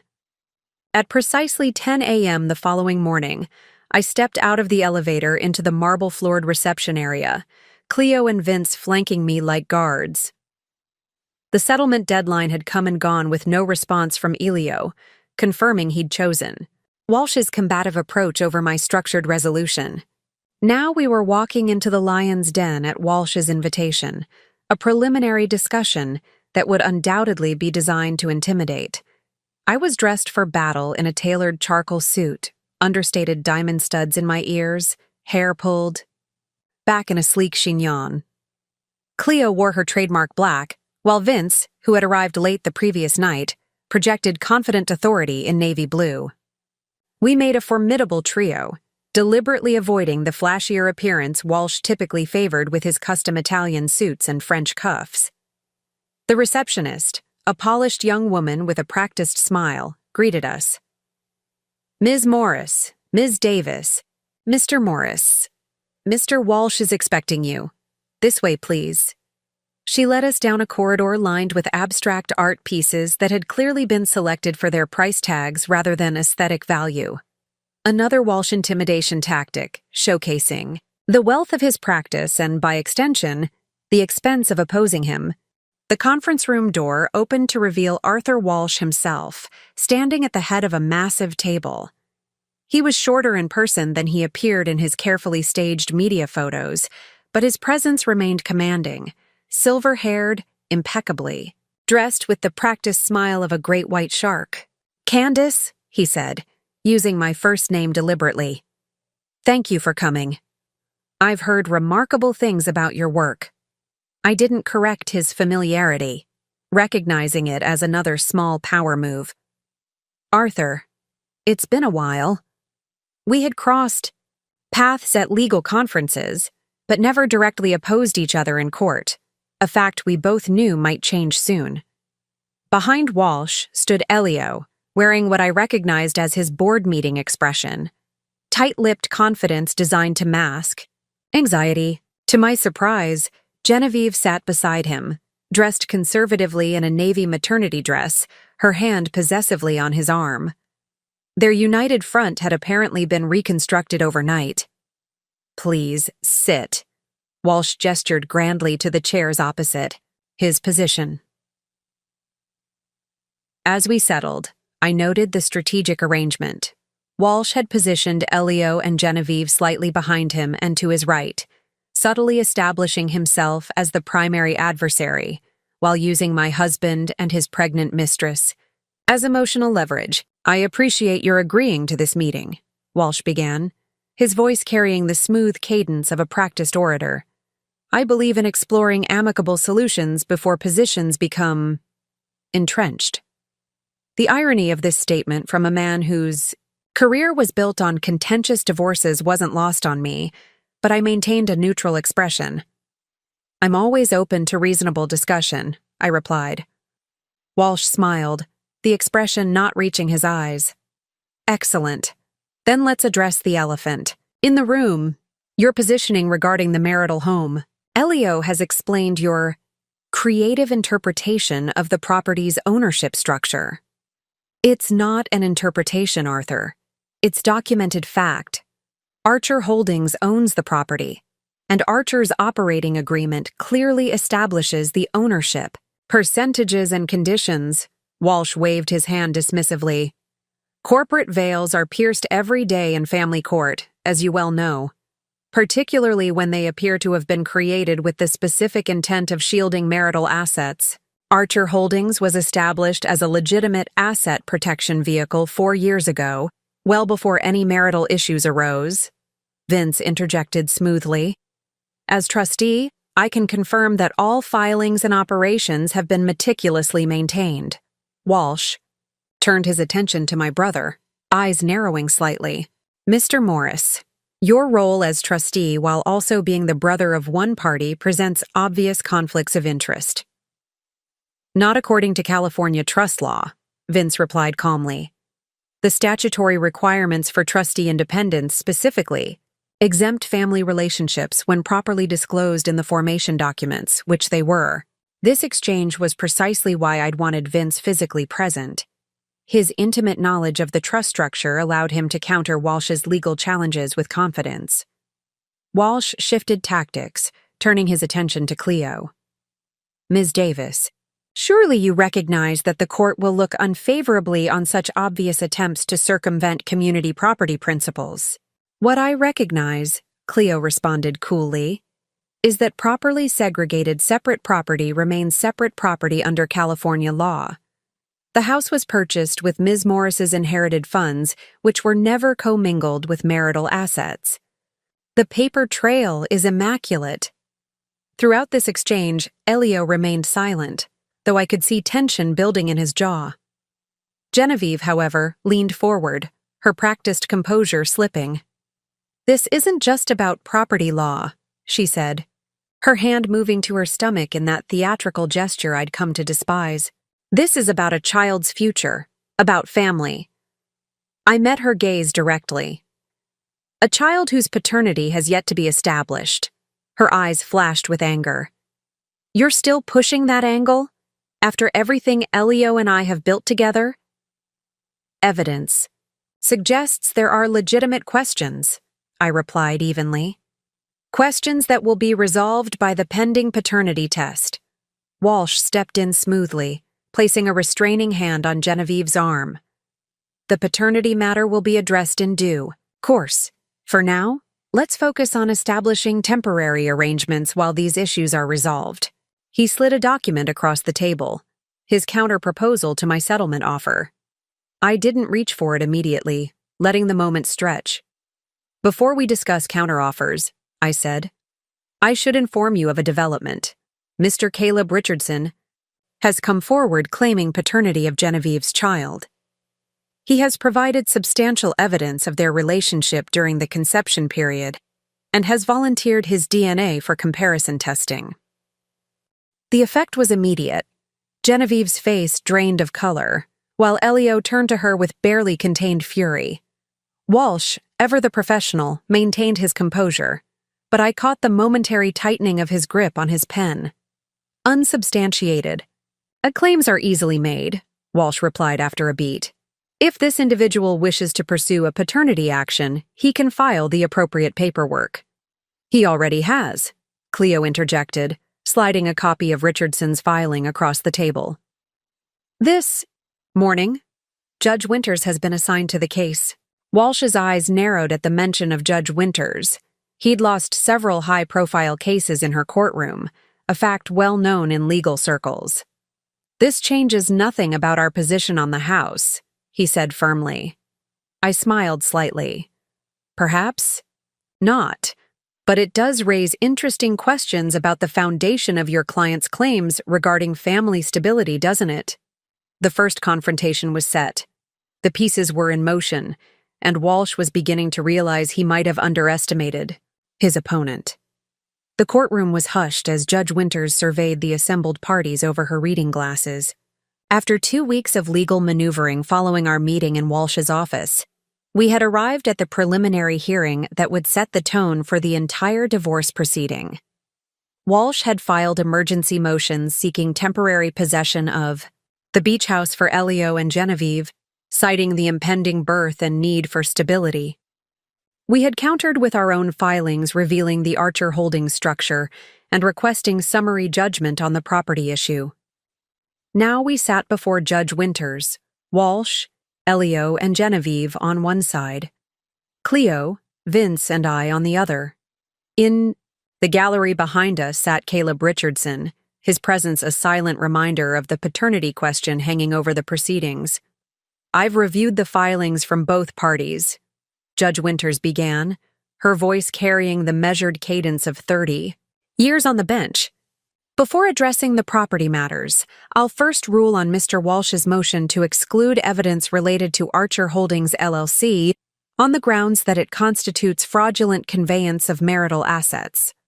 Walsh straightened slightly, confidence evident in his posture.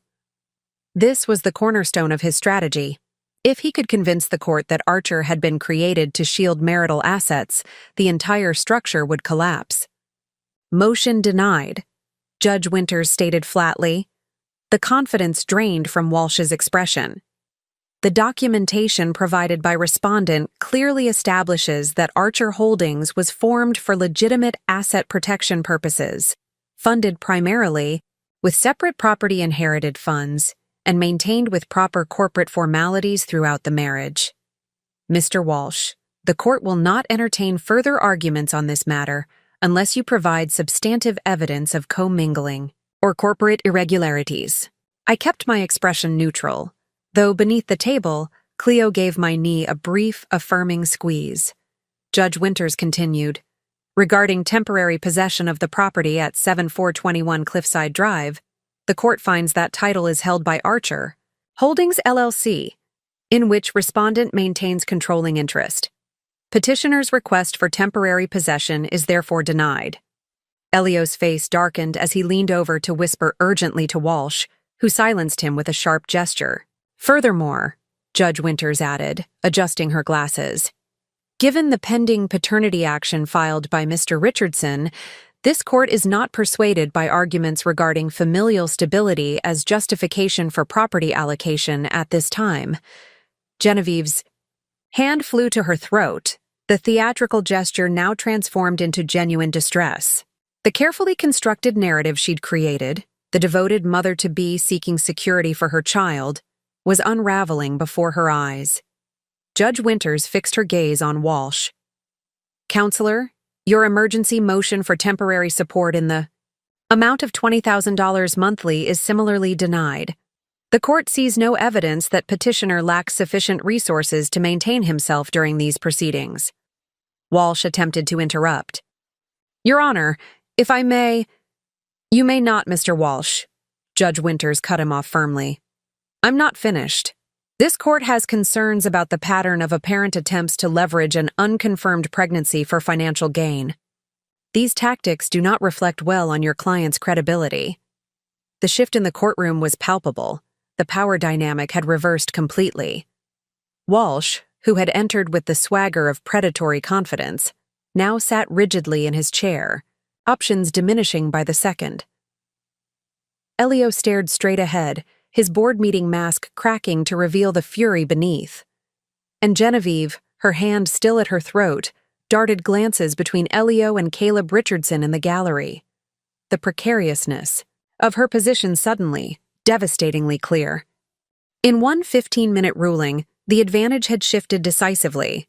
The house was secure, the financial demands were rejected, and the pregnancy that was meant to be their strongest leverage had become their greatest vulnerability. The reversal was complete. The courthouse steps became an impromptu battleground as we exited the hearing. Walsh strode ahead, barking instructions into his phone while gesturing sharply for Elio and Genevieve to follow. Reporters who had somehow caught wind of the high-net-worth divorce case clustered at the edges of the plaza, held back by courthouse security, but watching the drama unfold with predatory interest. I maintained a measured pace, flanked by Cleo and Vince, my expression carefully neutral despite the decisive victory we had just secured. Professional composure was everything now, especially with those cameras capturing every reaction.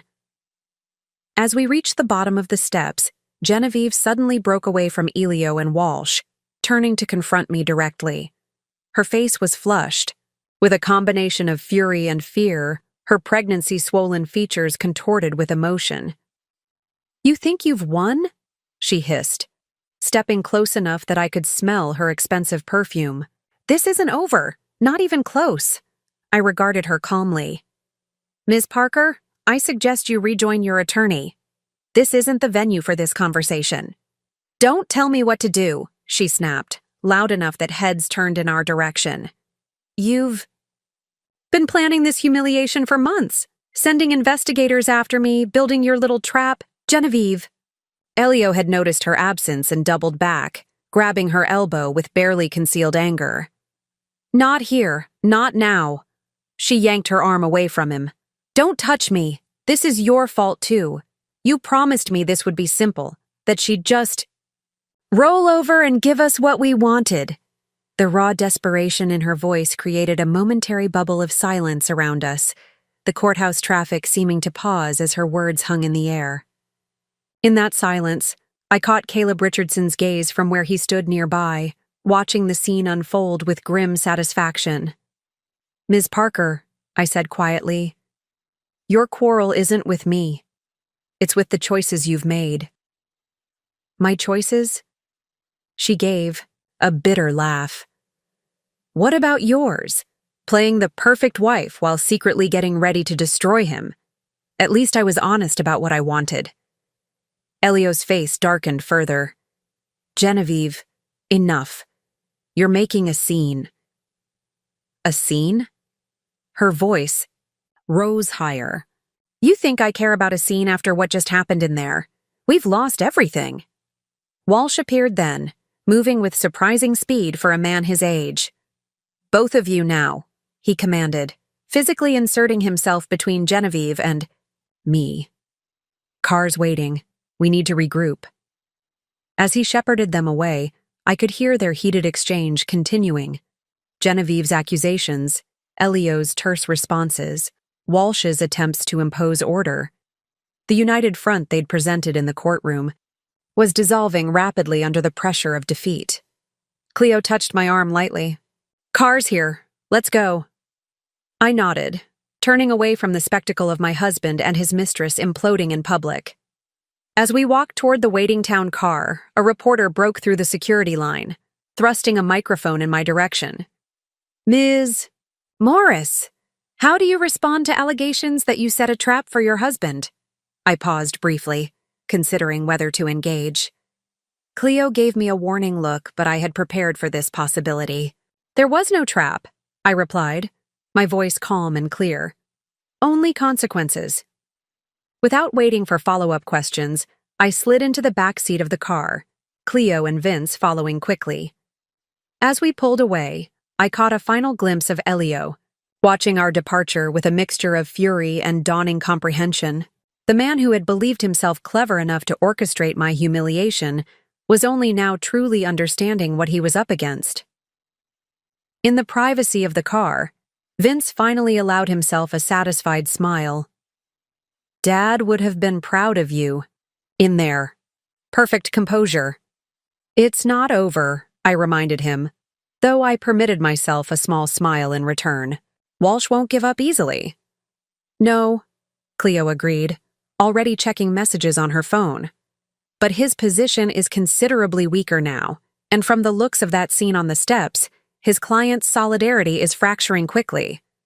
The foundations of Elio and Genevieve's alliance were indeed crumbling, exactly as I had anticipated they would once pressure was applied. The cracks that had appeared during our first confrontation were now widening into chasms, driven by the twin wedges of legal defeat and paternity questions. The next phase would happen without any further action from me, the natural implosion of a relationship built on mutual opportunism rather than genuine connection. 3 days after the courthouse confrontation, my phone rang with an unfamiliar number. I answered cautiously, half expecting a reporter seeking comment on what the legal community was now calling the most lopsided divorce battle of the year. "Candace Morris." My voice was cool, professional. "Ms. Morris, this is Emma Westfield, Arthur Walsh's associate." The young woman's voice carried the careful neutrality of someone delivering a difficult message. "Mr. Walsh has asked me to inform you that he is no longer representing Elio Vasquez in your divorce proceedings." I allowed myself a moment to absorb this significant development. Walsh withdrawing from the case represented a seismic shift in the power dynamics. Top attorneys like him rarely abandoned lucrative clients unless they foresaw certain defeat or unmanageable complications. "I see," I replied simply. "And may I ask who will be representing Mr. Vasquez going forward?" "I believe Mr. Vasquez will be contacting you directly regarding that matter," Emma responded, her tone suggesting she knew more than she was authorized to share. "Mr. Walsh asked me to convey that he wishes you well and hopes for an expeditious resolution." Translation: Walsh was cutting his losses and distancing himself from what he now recognized as a losing battle. The legendary attorney didn't want a high-profile defeat on his record. "Please thank Mr. Walsh for his professionalism," I said, maintaining the courteous fiction that this was a routine transition rather than a strategic retreat. After ending the call, I immediately contacted Cleo, who responded with a triumphant laugh. "Walsh bailed. That's faster than even I expected. Something must have happened beyond the courtroom setback." "Find out what," I instructed. "This changes our timeline." Less than an hour later, Elio himself called. I let it ring 3 times before answering, deliberately projecting calm despite the quickening of my pulse. "Hello, Elio." "We need to talk," he said without preamble, his voice tight with controlled emotion. "In person, not with lawyers." I considered the request carefully. Meeting without counsel present carried risks, but it also presented opportunities to resolve matters more efficiently and to witness firsthand whatever had prompted Walsh's withdrawal. "Fine. The Capitol Grill, 2 hours from now." "Not a public restaurant," he countered. "The house. Our house." I corrected him automatically. "My house. And no, I prefer neutral territory. The conference room at the Stanley Hotel, 3 o'clock. He hesitated, then acquiesced. Fine. 3 o'clock. When I arrived at the hotel's executive level, Elio was already waiting in the reserved conference room. The change in him was immediately apparent. His customary polish had given way to a man who looked like he hadn't slept properly in days. His designer suit hung slightly looser on his frame, and the shadows beneath his eyes spoke of sustained stress. "Thank you for coming," he said, as I took a seat across from him. "You wanted to talk. I'm listening." He rubbed his hand across his face, a gesture of fatigue I'd rarely seen from him. "I'm prepared to accept your original settlement offer. The house remains yours. I'll take the buyout for my interest in joint investments." I kept my expression neutral, despite my surprise at this complete capitulation. What prompted this change of heart?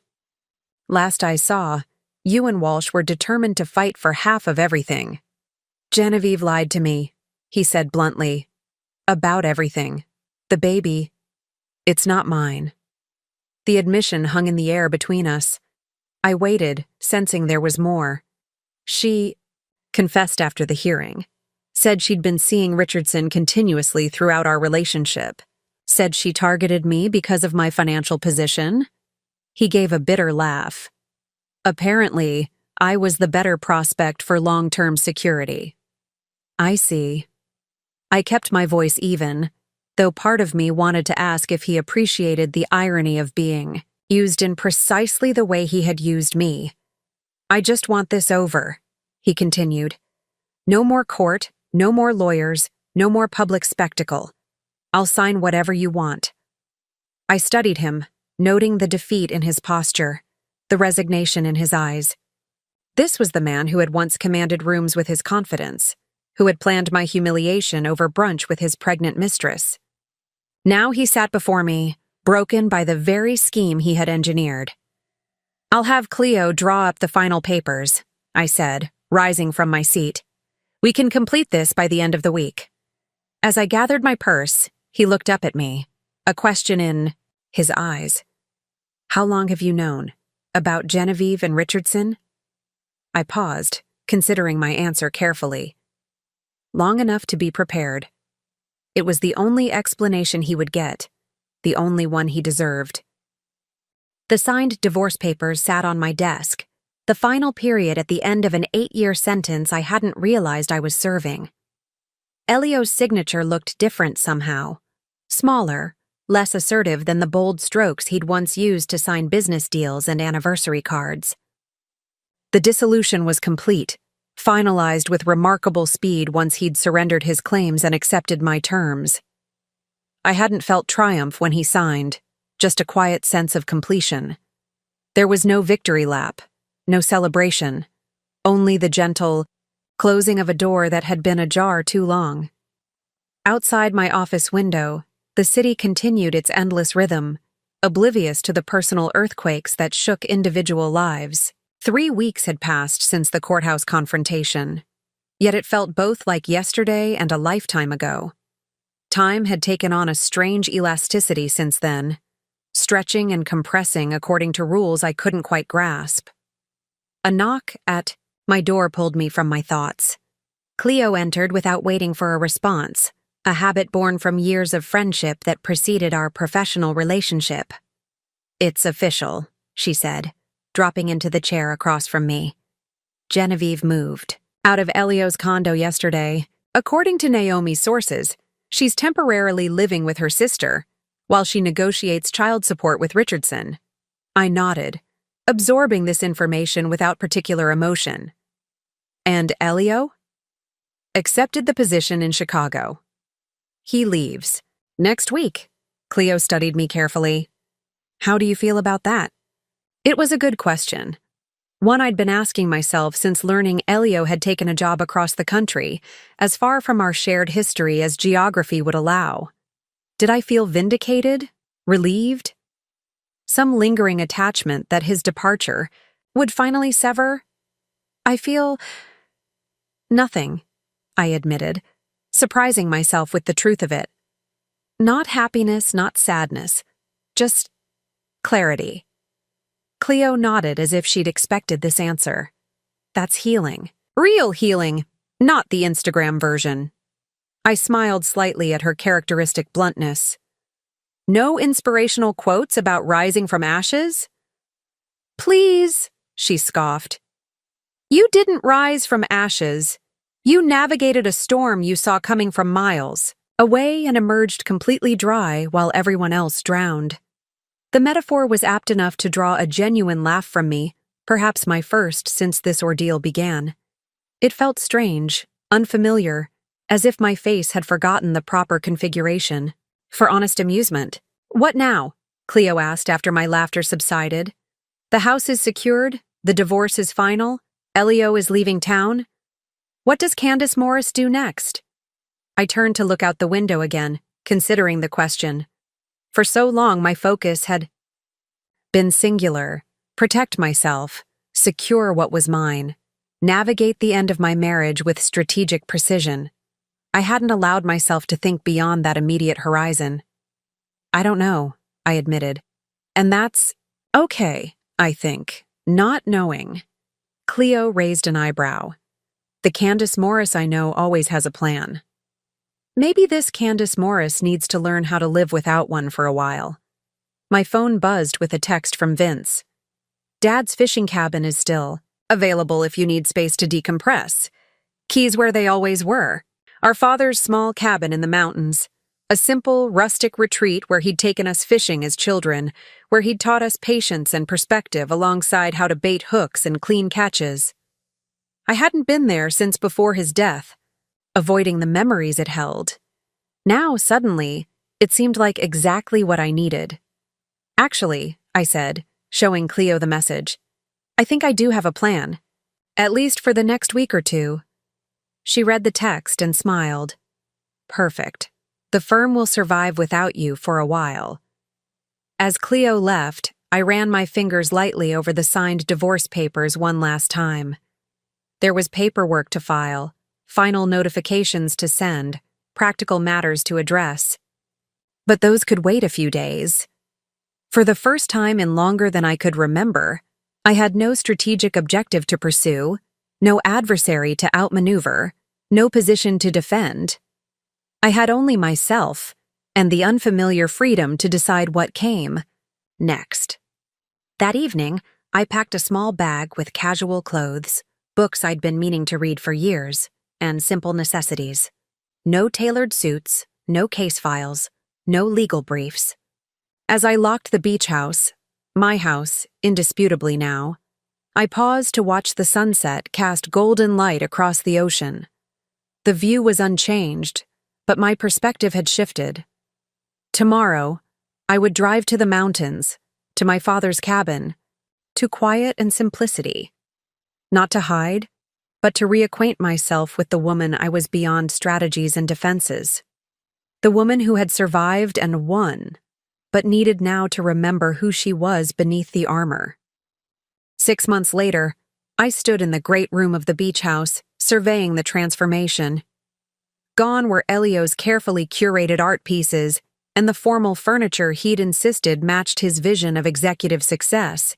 In their place, comfortable, seating arranged to showcase the ocean view, bookshelves filled with volumes I actually intended to read, and artwork that spoke to me rather than to visitors' expectations. Cleo whistled appreciatively as she carried in a bottle of champagne and 2 glasses. Now it finally looks like your place. That's the idea, I replied, accepting a glass. No more compromises. We stepped out onto the terrace, where the October breeze carried the salt tang of the ocean below. The house had undergone more than aesthetic changes during the past months. I'd had the security system completely overhauled, the master bathroom redesigned to my preferences, and most symbolically, the master bedroom relocated to what had been a rarely used guest suite with the best ocean view. The old bedroom, the one I'd shared with Elio, was now my home office. To new beginnings, Cleo offered, raising her glass. I clinked mine against hers. And clear endings. The divorce aftermath had unfolded with surprising speed once the initial conflict was resolved. Elio had departed for Chicago without a backward glance, apparently eager to escape the professional whispers that had followed our high-profile separation. According to Vince, who maintained connections in financial circles, Elio was rebuilding his career there with moderate success, though not at the prestigious level he'd once enjoyed. Genevieve's story had taken a more unexpected turn. After DNA testing confirmed Caleb Richardson as the father of her child, she'd initially pursued aggressive child support demands based on his family's modest wealth. Then, in a twist that had surprised everyone, they had reconciled. Naomi's sources reported they were now cautiously building a life together, with Richardson fully embracing fatherhood when their daughter was born 3 months ago. I felt no animosity toward either of them anymore, just a distant recognition of the roles they'd played in my story before exiting the stage. "Have you heard from Elio at all?" Cleo asked, settling into one of the new lounge chairs. "Not directly," I replied. "His attorney contacted mine about some final tax matters last month, but otherwise silence." "Good riddance," she declared with characteristic bluntness. I smiled, finding I agreed completely. The 2 months I'd spent at my father's cabin after the divorce had provided unexpected clarity. In that simple space, surrounded by nature and the echoes of childhood memories, I'd gradually reconnected with parts of myself that had been suppressed during my marriage. My appreciation for simplicity, my love of reading for pleasure rather than advantage, my ability to find contentment in solitude. "The firm misses you, you know," Cleo said, changing the subject. "Taking only select cases has everyone wondering when the full Candace Morris will return." After returning from the cabin, I'd made the deliberate choice to scale back my practice, selecting only cases that truly interested me rather than pursuing the relentless advancement that had defined my earlier career. The decision had raised eyebrows at the firm, but my partnership agreement gave me the latitude to make this choice. "I'm exactly where I want to be professionally," I assured her. "Quality over quantity." And it was true.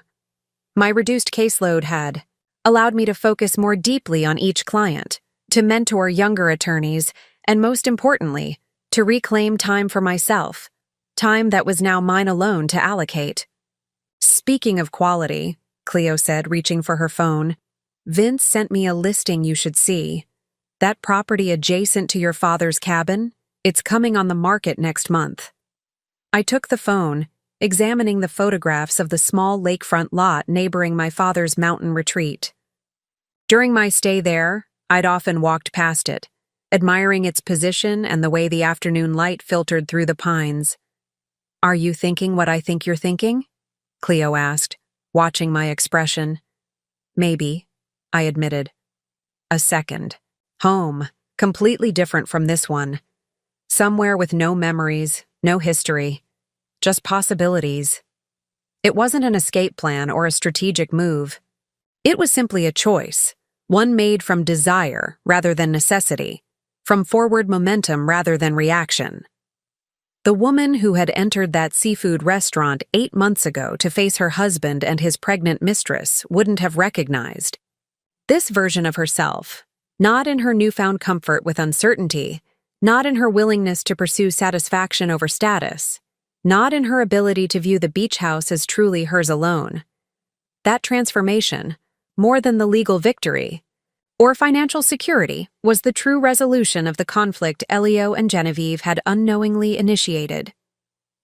2 years to the day after Elio and Genevieve had ambushed me with their pregnancy announcement, I stood on the dock of my newly completed mountain cabin, watching morning mist rise from the lake surface. The adjacent property to my father's original cabin had indeed become mine, and over the past year, I'd built a simple, elegant retreat that complemented rather than overshadowed the landscape. The contrast between my two homes couldn't have been more striking. The beach house with its panoramic ocean views and refined luxury, this woodland sanctuary with its rustic warmth and profound quiet.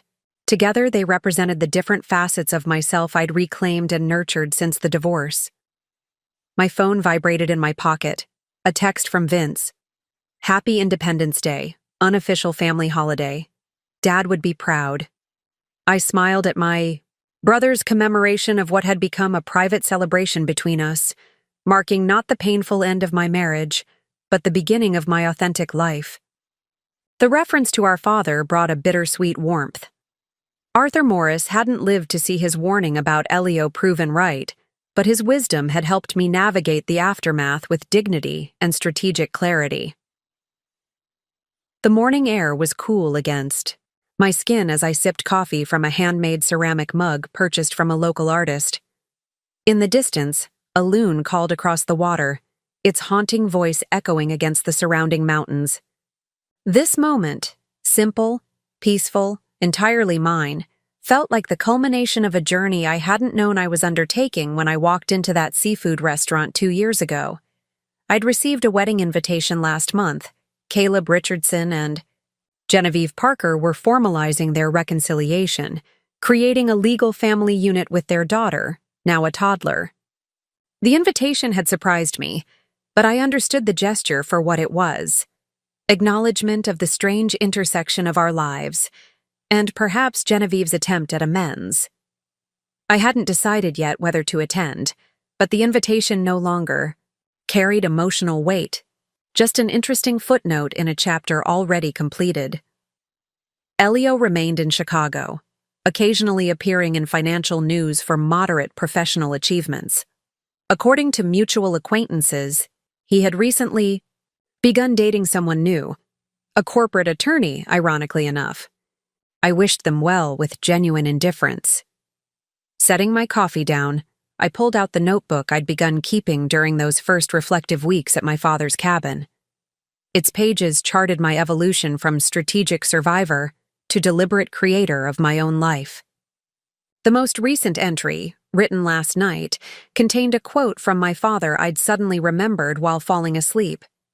"The best revenge isn't just living well, fighter. It's living authentically. Everything else is just noise." Looking out, over the misty lake, I realized the true victory wasn't that I owned the mansion they had wanted. It was that I finally, completely owned myself. Up next, you've got 2 more standout stories right on your screen. If this one hit the mark, you won't want to pass these up. Just click and check them out. And don't forget to subscribe and turn on the notification bell so you don't miss any upload from us.